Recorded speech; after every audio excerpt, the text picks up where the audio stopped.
thought I'd feel guilty for being a murderer. But I don't. I feel wonder.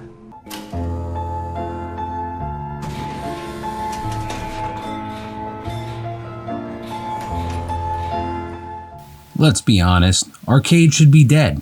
Like, buried next to Blockbuster, MySpace, and those weird little pizza place animatronics that look like taxidermied experiments. But somehow, arcades still exist. And not just exist, they thrive. There's entire families voluntarily walking into loud rooms filled with neon lights, sticky floors, and machines that eat your money faster than a Vegas slot. So why are arcades still around? Well, to answer that, let's grab a fistful of tokens and hit start. It all began in the late 70s, the golden age of arcades. A magical time where you could walk into a mall, throw a quarter into Pac-Man, and feel like a digital god. But then came Donkey Kong, Galaga, and yes, even Michael Jackson's Moonwalker, where the king of pop literally rescues children by throwing sparkles at gangsters. Because why not? But the 80s. Arcades were the hangout spot. It was where kids became legends and introverts could scream Hadouken in public without judgment. And you weren't cool unless you knew the Mortal Kombat fatalities by heart. And if you could beat the time-crossed boss on One Life, you weren't a person. You were a myth. But then, the home console happened. First, it was Nintendo. Then Sega. Then Sony rolled up with the PlayStation and basically said, why go to an arcade when you can embarrass your friends in your living room? And the decline was brutal. By the mid-2000s, most arcades were either turned into mattress stores or held hostage inside a bowling alley. It looked like game over. But plot twist, arcades didn't die. They evolved. They went from greasy teenage hangouts to upscale nostalgia factories. Ever been to a barcade? That's where millennials go to sip craft beer and pretend that they're good at NBA Jam. It's like a Chuck E. Cheese, but instead of kids yelling, it's adults screaming and losing at Street Fighter 2. Arcades found a new life by targeting experiences you just couldn't replicate at home. Take Dance Dance Revolution. You can't stomp on your living room floor without someone filing a noise complaint. Or air hockey. It hits different when your friend is physically trying to knock your fingers off the table. Even the claw machine got an upgrade. You ever see those ones where you can win an iPhone or a pair of Yeezys? That's not a toy. That's a fight club with neon lighting. Then there's Japan.